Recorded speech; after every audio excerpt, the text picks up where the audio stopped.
Eu, inclusive, nem gosto muito dessa época do ano. E eu até vou falar, porque muitas pessoas falam assim, por que o Natal já não é mais igual antigamente? Parece que antes era mais caloroso, parece que antes... Eu vou até falar sobre isso também, mas vamos lá. Realmente, o dia 25 de dezembro não é a data do nascimento de Jesus. Se a gente for olhar o contexto bíblico, a gente vai ver que não tinha como ser no inverno, porque como os pastores estavam ali pastoreando, no inverno eles não faziam isso. Então ele nasceu por volta de final de setembro ou início de outubro. Não há uma data exata, mas de acordo com algumas conotações bíblicas que a gente pode juntar, mostra que ele nasceu por volta de final de setembro e início de outubro. Por que foi escolhida a data de 25 de dezembro?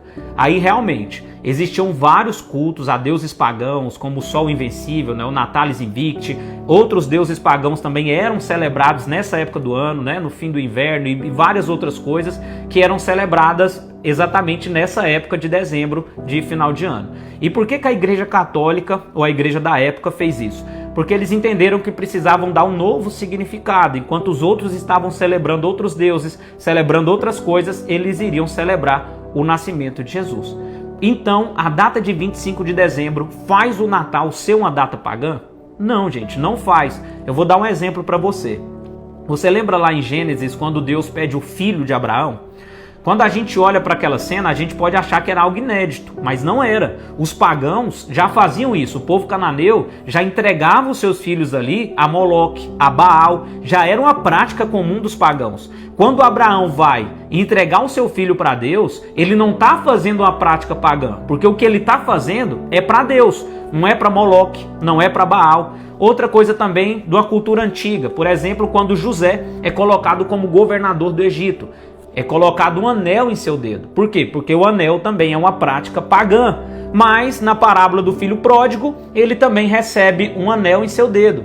Ou seja, são símbolos parecidos, são culturas que outrora pagãos faziam, mas que no novo sentido, no novo significado, não carrega esse peso de paganismo. Cortar o cabelo, pintar as unhas, usar maquiagem, tudo isso era prática de culturas pagãs e adoração a outros deuses. Quem faz isso nos dias de hoje não está adorando um deus, ela só está cuidando da sua aparência. Da mesma forma, até mesmo o batismo por imersão já era algo que outras culturas faziam antes mesmo ali do povo judeu. Isso não quer dizer que quem batiza por imersão está cultuando algum deus pagão. Assim como no Natal, as pessoas que celebram nessa data do ano não estão celebrando outro deus, não estão celebrando outra entidade. Eles estão celebrando o nascimento de Jesus.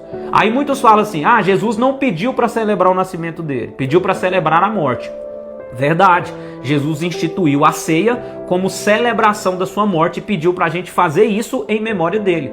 Mas não há nenhum versículo bíblico em que Jesus proíbe comemorar o seu nascimento. Muito pelo contrário, Lucas capítulo 2, dentre outros textos, a gente vai ver o nascimento de Jesus ser celebrado. O próprio Deus diz, eu introduzi o meu primogênito no mundo, que os anjos o adorem. O nascimento de Jesus foi celebrado, foi comemorado.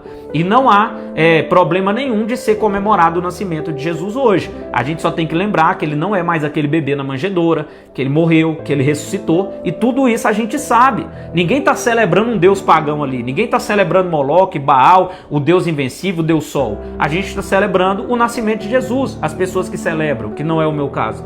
Então a gente precisa entender essa separação. 1 Coríntios 8,4, o apóstolo Paulo diz que se a gente quiser até comer comidas sacrificadas a ídolos, a gente pode, porque o ídolo não tem poder em si mesmo. Se você não está fazendo por adoração aquele ídolo, não vai ter efeito nenhum na sua vida. Lá em Romanos 14,14, o apóstolo Paulo diz que só é impuro algo que você considera impuro. Eu não vejo impureza em alguém que realmente está celebrando Jesus ali no dia 25 de dezembro. É claro que existe muita coisa distorcida. Papai Noel, comelança e tantas essas coisas que não tem nada a ver com o nascimento de Jesus. Mas tem muitas pessoas que nem são cristãos. Eles se denominam, celebram o Natal ali na família, vão comer mesmo, alguns vão até beber e tá tudo bem, eles não são cristãos. Porque o cristão verdadeiro e genuíno, que está celebrando ali o nascimento de Jesus, ele está praticando algo certo. Então Natal tem a ver com Papai Noel? Não, Papai Noel vem da cultura lá de São Nicolau, depois já vem da nossa nova cultura, que foi muito introduzida por propagandas há muito tempo atrás, e aí até onde entra, porque com o Natal já não é mais igual antes.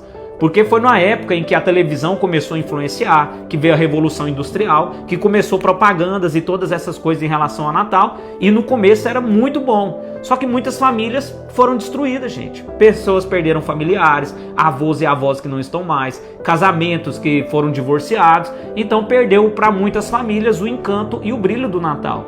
E as pessoas também estão cada vez mais frias, cada vez mais distantes. Por isso que tem acontecido isso. Então é uma instituição de Deus celebrar o Natal? Não. Mas é pecado celebrar o Natal? Não. Quem celebra o Natal 25 de dezembro está adorando algum Deus? Não. Por exemplo, sobre a árvore de Natal. Não há nenhuma evidência, nenhum relato histórico que mostra que a árvore de Natal é um culto a Deus pagão. Existe muito misticismo, muita mitologia, muita história mal contada. Mas se você pegar estudos verdadeiros, com arqueólogos, com historiadores e qualquer coisa, você vai ver que a árvore de Natal, que a gente conhece hoje, só surgiu no século XVI. Não foi nem quando o Natal foi instituído, lá no século III, século IV. Entendeu?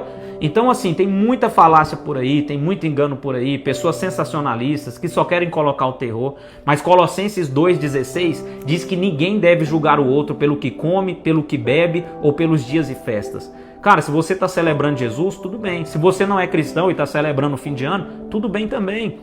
O que nós não podemos é carregar idolatria no coração. O resumo de toda a lei é que ame ao próximo como a si mesmo. Se você quer saber o que é pecado, Gálatas 5,19. É lá que está o que realmente é pecado. Sabe, lá em Atos 17:23, o apóstolo Paulo vê ali um altar chamado o altar ao Deus desconhecido. Uma prática pagã do povo ali de Atenas. Eles tinham medo de que não estivessem celebrando algum Deus e falou, então esse Deus aqui é um Deus desconhecido, caso a gente não conheça esse Deus.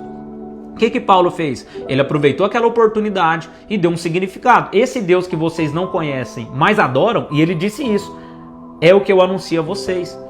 Então, aproveite essa época não para ficar julgando os outros, condenando os outros, falando que a pessoa vai para o inferno, que é isso, que é aquilo. Aproveite para falar de Jesus. Você sabe o real significado do Natal? Está falando sobre o nascimento de Jesus, quando Deus enviou seu Filho ao mundo, para que aquele que nele crê não pereça, mas tenha vida eterna. João 3,16. O nascimento de Jesus significa salvação, significa redenção, significa perdão. Ele não só nasceu, mas ele também morreu, ressuscitou ao terceiro dia. Aproveite as oportunidades, vai estar junto com a família, vai estar junto com amigos, fale de Jesus. Mas saia disso, gente, saia dessas teorias sensacionalistas que só afastam as pessoas, só julgam as pessoas e condenam as pessoas. Você está ouvindo a opinião de alguém que não celebra o Natal, não comemora o Natal, mas que sabe que o que importa de fato e de verdade é aquilo que a pessoa está de fato adorando no Natal. Aí se a pessoa inverte os valores, o Papai Noel é mais importante, a comida é mais importante, tudo isso é a pessoa. Mas aquele que está celebrando Jesus, você não pode apontar o dedo e condenar. Então eu espero que esse conteúdo tenha te ajudado de alguma forma. Se você quiser pesquisar mais, saber mais, pesquise, se aprofunde sobre isso. Não acredite em tudo que você vê na internet. São tantas mitologias, tanto ensinos falsos, só para enganar, colocar medo nas pessoas, porque é mais fácil manipular pelo medo do que conquistar alguém pelo amor e pela pregação do Evangelho. Então que Deus abençoe sua vida, que nesse fim de ano, se você for celebrar, boa celebração, que Jesus possa ser o centro da sua celebração. Se como eu, você também não vai celebrar, tamo junto. E é isso. Deus abençoe sua vida, seu coração. Nos vemos em um próximo vídeo.